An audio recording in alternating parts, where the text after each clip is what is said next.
everyone, and welcome back to another episode of Sports Talk in the Burgh. I am your host, Hope Beatty, and today I am joined by our three panelists, Tyler Gallo, Kevin Plaucha, and Michael Deemer. We have quite the exciting show in store for you today, so let's get started.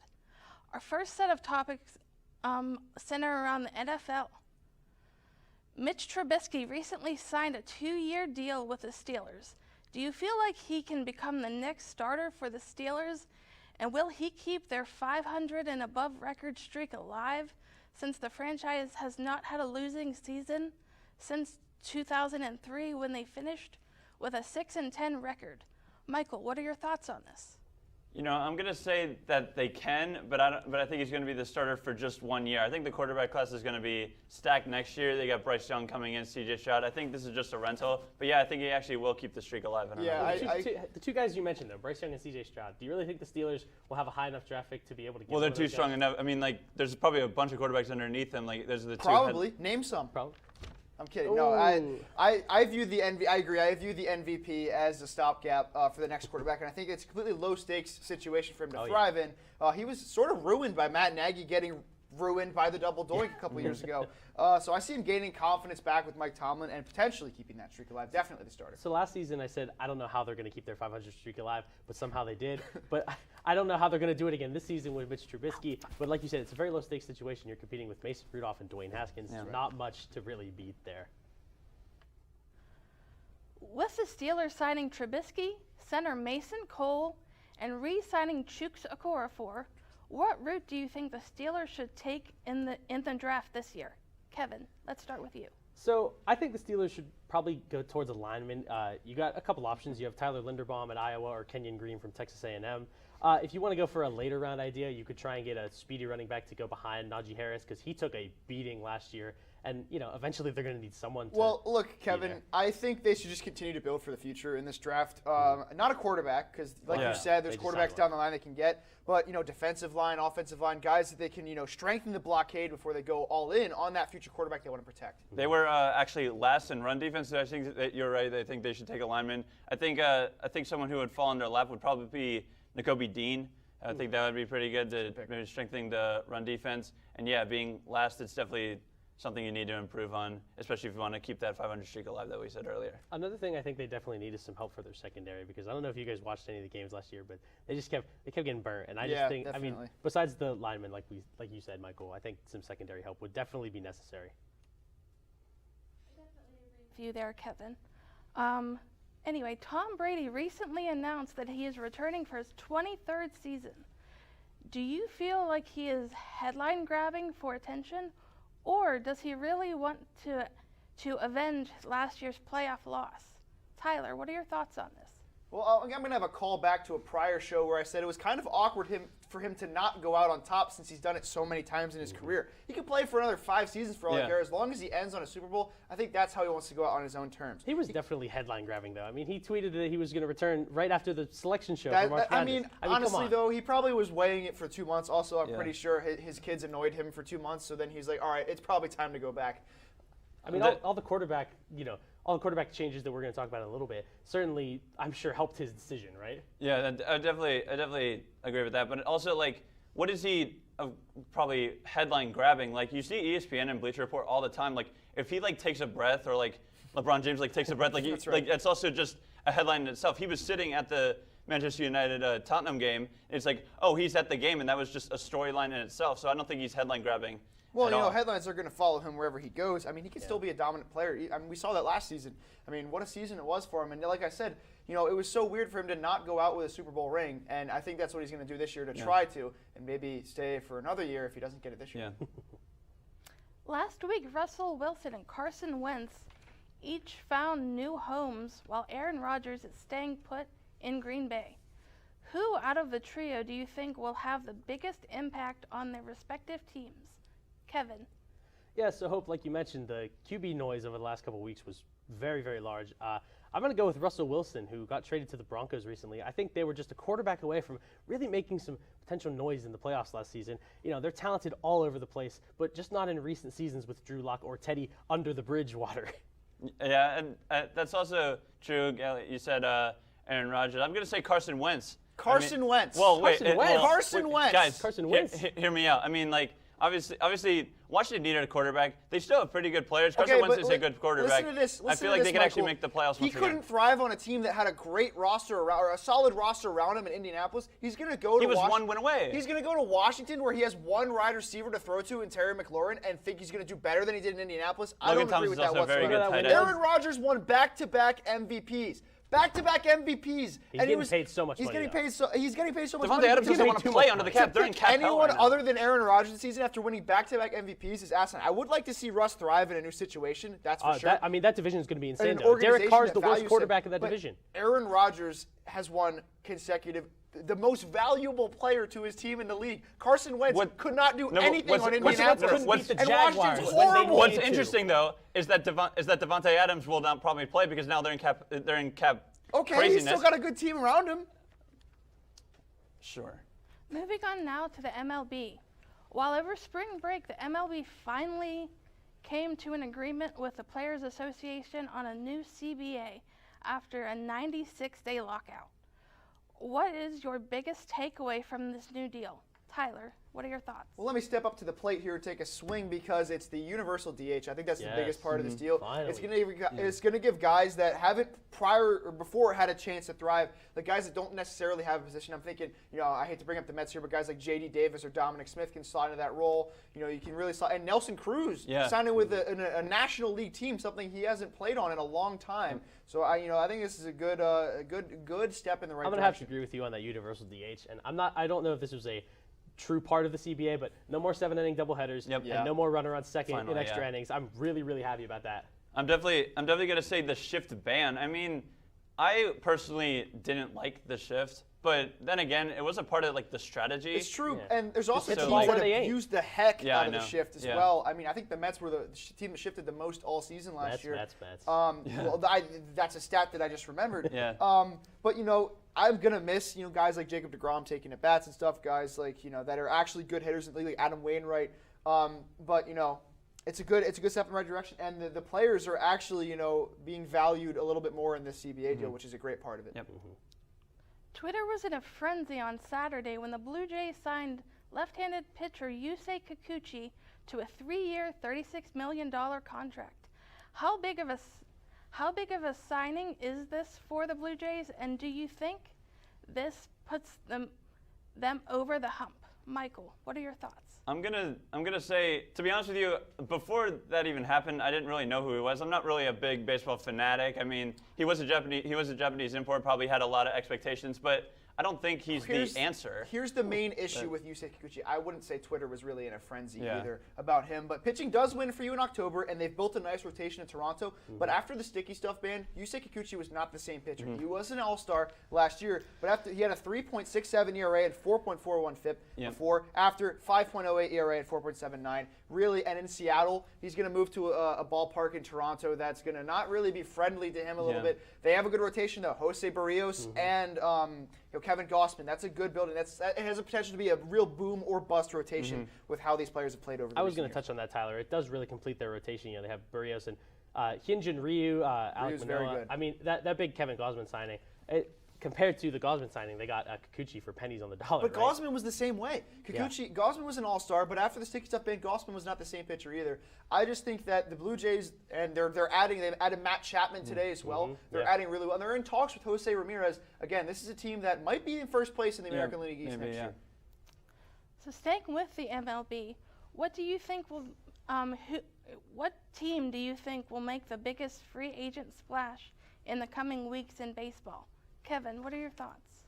So I know many baseball fans don't really like to talk about this team, but I'm going to have to go with the Astros. I love the Astros. What do you mean? Everyone talks about, whatever. I know everyone talks about trash cans as soon as the Astros get brought up. Always a cheater. I mean, the only thing, now that this lockout is thankfully over, that teams can start signing players again, there aren't really that many big questions in terms of the Astros, but I mean, Carlos Correa, will they re-sign Carlos Correa? Will they be able to get a deal done with him? After moving in silence in the early portion of free agency, I'm going with the Los Angeles Dodgers, and they are signing Freddie Freeman. I believe wholeheartedly he's going there, and the Braves are absolutely dumb for spitting in the face of their franchise player and not giving him a mega deal. They could have given him that money that they gave to Matt Olson. Yeah. That was ridiculous. And, I hope every time Freddie Freeman faces them in Dodger Blue, he owns the Braves. So I'm also going to say a pretty team that's on the rise. I'm going to say the Cubs. Cubs are not on the rise. They're trying to be. They're trying to be. They just signed Marcus Seiya Stroman Suzuki. competitive every year. They signed Seiya Suzuki just today, and a five-year deal. They want to get back to the World Series. That was just a couple of years ago. Trying to. A few years ago, you can't figure out what you're trying to say. They're going into this season with their ace is Marcus Stroman. Marcus Stroman, the pitcher who, is a ground ball pitcher, and at Wrigley Field is not going to be, and with that infield defense is not going to have a good time. I don't see the Cubs as a this-year team. They've got some good pieces this year, but I don't think moving on from that, I'm saying they're at least 3 years down the line. Today is March 16th, which is Stone Cold Steve Austin's 316 day. Looking back at his career, what do you think is Stone Cold's greatest moment during his time in the WWE? Michael, what do you think? So I'm not much of a WWE fan. Stone Cold Steve Austin is obviously a very prominent figure in the WWE community. His whole persona with the beers thing, cracking the beers and yeah, doing you like that? Yeah. How about don't even blasting like the the entire 316 McMahon family with a beer hose? He trolled The Rock, and then he got the said hose and knocked out Vince and Shane McMahon, and for good measure, chugged a few cans of beer after. I think that just exemplifies what a type of, what a type of a heel Stone Cold Steve Austin was. Is nobody going to talk about the entire reason that it's 316 day because of the legendary 316 promo that he cut that turned him into a legend on that day so many years ago, and even until now, he's booked to be in a WrestleMania match this year. I mean, that's insane. He's been in the WWE for so long. Even when he hasn't been in the ring, he's been an influence everywhere. Definitely been a very interesting character to follow along during his WWE career. When we come back, the guys will discuss all things March Madness and transfer portal related. Stay tuned to find out who has entered the transfer portal from RMU. It's been difficult because I hadn't been able to see my grandchildren. I can't wait to get back to field trips with my school. Not having to think about putting on a mask. I really can't wait to get back to life, really. I miss all my friends. I miss taking pictures in school. An expression on someone's face when you do something nice for them. COVID-19 vaccines are available, and they're the first step to safely getting back to things we miss most. Visit getvaccineanswers.org so you can make an informed decision about COVID-19 vaccines. Imagine being fired because of who you love. Imagine being denied medical treatment because of who you marry. Imagine being evicted because of who you are. Millions of Americans don't have to imagine this. They have to live it. Because in 30 states, it's legal to discriminate against LGBT people. It's time to make an informed decision about COVID-19 vaccines. The dangerous new Delta variant is more than twice as contagious as the original virus and can affect anyone. Right now, 9 out of 10 hospitalizations and deaths from COVID are among unvaccinated people. Getting vaccinated might save your life, and there's now an option that's fully approved by the FDA. Learn more at getvaccineanswers.org. Honorary Forest Ranger Betty White here, lending a hand to my dear friend Smokey Bear. Because for years, he's only said, only you can prevent wildfires. But there's a lot more to say. Like, if you park your car on tall, dry grass, the hot exhaust pipe can start a wildfire. So keep the animals safe, especially the cute shirtless one. Go to SmokeyBear.com to learn more about wildfire prevention. Welcome back to Sports Talk in the Burgh. Selection Sunday has come and gone. Let's look at our panelist bracket and who do you think, who do you have winning it all and why? Tyler. I finally think it's Arizona's year after all the heartbreak they've had in the past. They're firing on all cylinders right now. They're hot at the right time. They have a pretty easy path to the Final Four in their region. I feel bad for everyone having to run that gauntlet, especially if you're, a team like Seton Hall, who I have getting into the second round, who's been pretty good in my opinion this year. They're just gonna have to run that gauntlet. I think Arizona makes it all the way to the big dance. I would agree with you that Arizona's a good team, but that Tennessee matchup in the Elite Eight, I think I think that will upset them. Why is that? I mean, they won the SEC tournament. Okay. They're very hot as of late. That's obviously what you need. They beat Kentucky and all that. You don't even know what two Tennessee has on their roster. I'm going to go with Kansas, Rock, Chalk, Jayhawk, and I know they're probably considered a safe pick by many people. It is a solid pick, but I mean, yeah. they have an easier region, and while I don't think they're the best team in the tournament, they are really talented. They have Oshai Abaji, Christian Braun, and keep an eye on Remy Martin, actually, as a dark horse player for the tournament. I'm going to make a Kevin Plaucha guarantee that Kansas will make the Elite Eight. Oh, if they face Auburn, I don't think they have the ability. I just hope that none of our brackets end up torn in half. Yeah, I mean, mine probably will be, but that's not the point. I'm glad none of us picked Gonzaga. I think if Kansas faces Auburn in the Elite Eight, I don't think Auburn has the real experience in those big moments. That's the big problem with some of these SEC teams like Kentucky. You know, we saw them play earlier this year against RMU. They don't have the guys that are, that have been around the block a little bit to get into that extra upper echelon of the tournament. You guys picked a lot of good teams, but I'm going to say Duke. I mean, are we missing like the biggest storyline of the entire season? They lost to North Carolina. Who's that in your Final Four? ACC season. Is that say Virginia Tech in Virginia your Final Tech, Four? If anyone looks at that region right there in the East, Virginia North Tech Carolina, versus St. Mary's? You have Yale beating Purdue? Let me explain. Yale? Everyone, let me explain. Yale What is about always good. Oh, they always are? good. They're They got a one of the best teams in the they got a country. team. We'll get that in a They've moment. knocked off some of the top 25 teams as well. I also Jaden saw Ivey's real quick, ridiculous. before they took your bracket off, I saw they had Murray State. You had Murray State over Kentucky too? You I literally have that just pick too. I have that pick too. You both literally have just said Murray they State have over a lot of Kentucky? Yeah, you let it. Why? A lot of inexperience. Tevin Brown. Remember him from 2019? John Morant. No, I don't remember him from 2019. Yeah, he was the second coming of John Morant. Oh wow. Oh wow. Anyways, yeah, they're gonna make the Sweet 16. That whole region will be an absolute dumpster fire for everybody else's bracket, except of course yours truly. Oh boy. As March Madness starts to get underway, who is your Cinderella team this March? Kevin. My Cinderella team is UAB. I've talked about them before on this show. They are led by Jordan Jelly Walker, a team with a high-powered, guard-oriented offense. The team that likes to come out and go for broke in every single game. Kevin, let me slide you the resume right now of Murray State. 18-0 in conference, 20 straight wins. KJ Williams and Tevin Brown, 79 points per game and 62 points against per game, and they have a 29 rank in the BPI. This seed's absolutely, 7 seed, absolutely going to make some noise, like you said they would in the tournament. I think they upset Kentucky.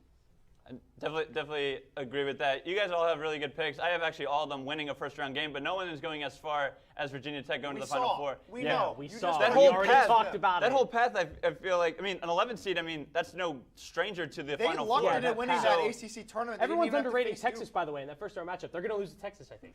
They have Chris Beard. I mean, he came from Texas Tech. Chris Beard is fully loaded. Or you mess with the beards, you get the horn. Exactly. Michael Deemer, Virginia Tech, how are they going to get to the Final Four? I know they've been playing really, really well lately, but how are they going to get there? Well, they're gonna upset who were they? Texas. Okay. You don't even know who they're going to play. Because I should have the bracket in front of me. Anyways, so they have a very easy path. All 1, 2, 3, and 4 all out in the first weekend. So I think it's very, I guess, Mickey Mouse run to the Final Four. Mickey Mouse. And UCLA are all going to lose in the first weekend? St. Mary's is going to upset UCLA, in my opinion. So sticking with March Madness, what region do you think will be the strongest this March, and what division do you feel is the weakest in terms of competition? Michael, what do you think? Let's see what you got here, Deemer. What do you got? Yeah.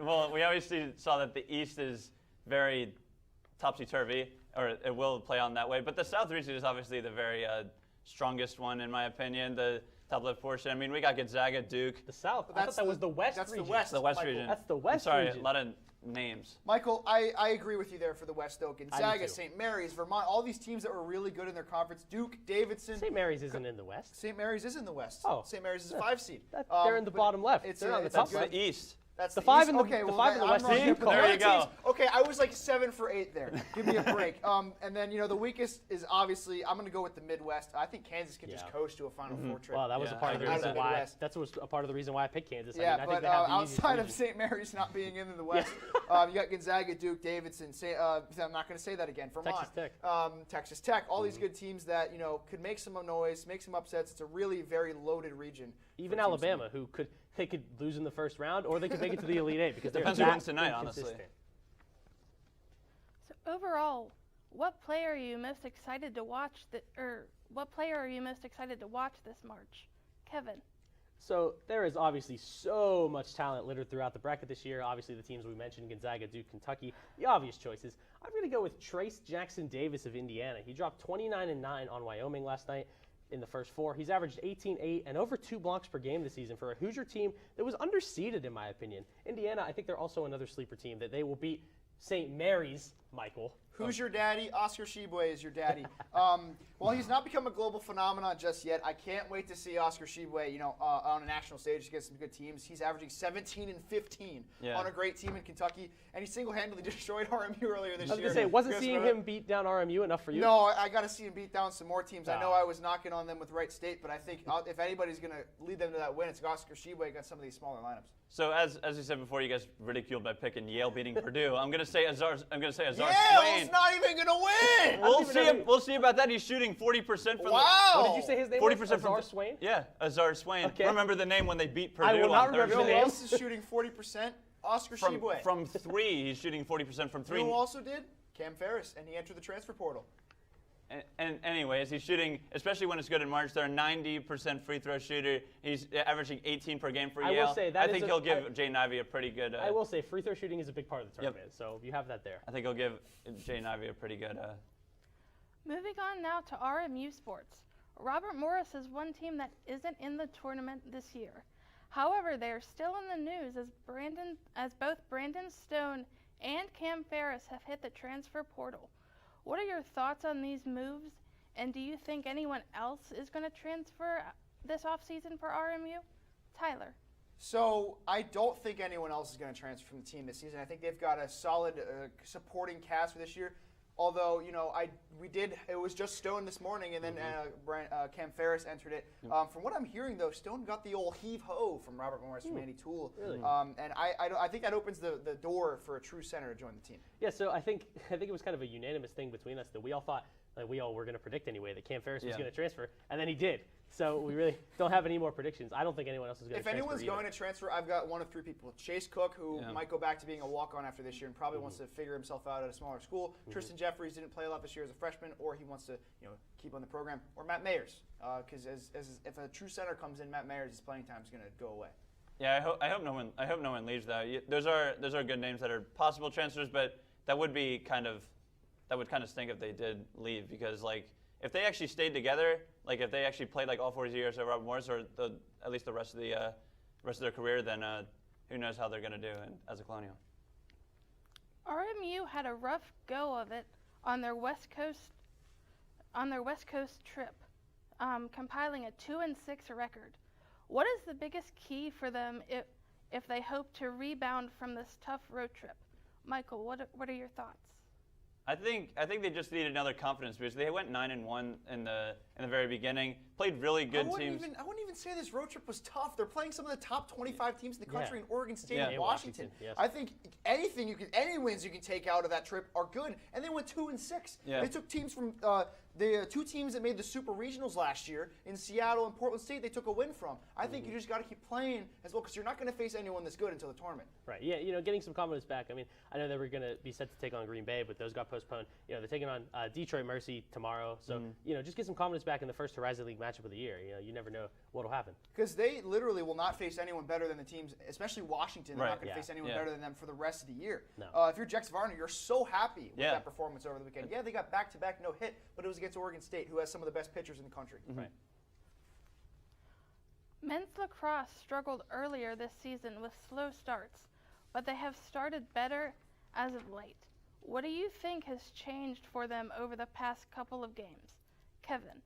I think the main thing is they're not playing teams like Duke or Bucknell anymore. Yeah. But seriously, though, what a gauntlet of a non-conference schedule that was. Yeah. But it has allowed them to get experience against those really good teams, and it's allowing them to get better. They had a good win against Mercer. They were able to parlay that into a dominant win over Canisius.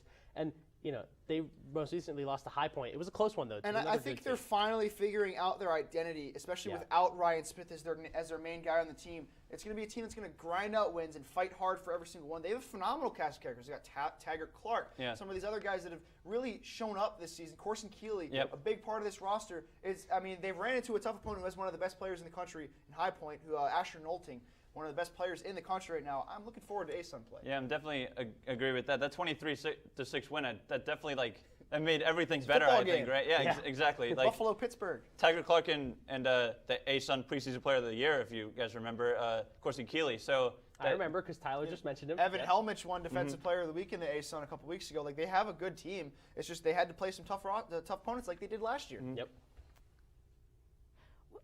When we come back, the guys will be discussing their final takes. Find out who's coming to town when we come back. Severe weather can strike anytime, anywhere, but there's a simple way to stay safe. Hey, Jim Cantore here. I stay safe in dangerous weather by planning ahead. You can stay safe too with a few easy steps. Build an inexpensive kit with supplies for your family's needs. Write down important information like phone numbers and medications. Always talk with your family and remember any pets in your planning. Be ready, be safe. Start your plan today at ready.gov/plan.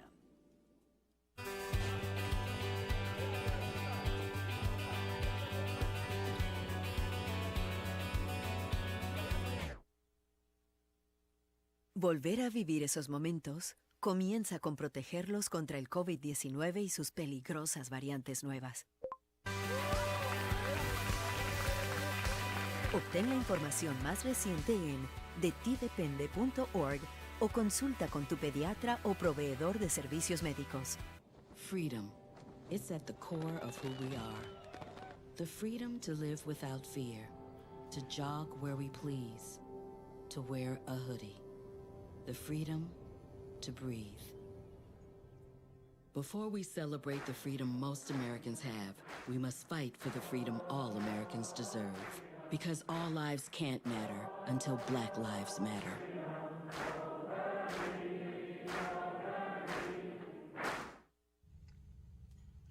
Hey, boss. Okay. Said I'm fine.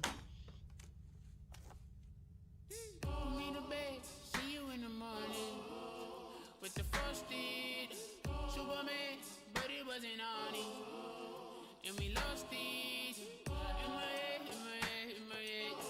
We were underlay in my head. Hey, son. Hey, Bob. You know you can talk to me. Yeah. Welcome back to Sports Talk in the Burgh. As promised, it's time for the guys to give us their final takes. Michael, let's start with you. You know, the first four has been really exciting to watch these past couple of years ever since 2011. Both games have been so close this year. However, I believe there's a way to make it a little bit better. I believe I'm in the majority for saying there's a way to change it for the better.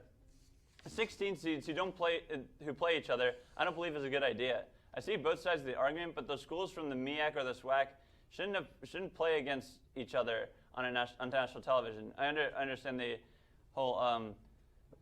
They should automatically be in the field rather than be in Dayton for a, quote, NCAA tournament win against Texas A&M Corpus Christi. I just don't think it carries the same weight as winning in the round of 64.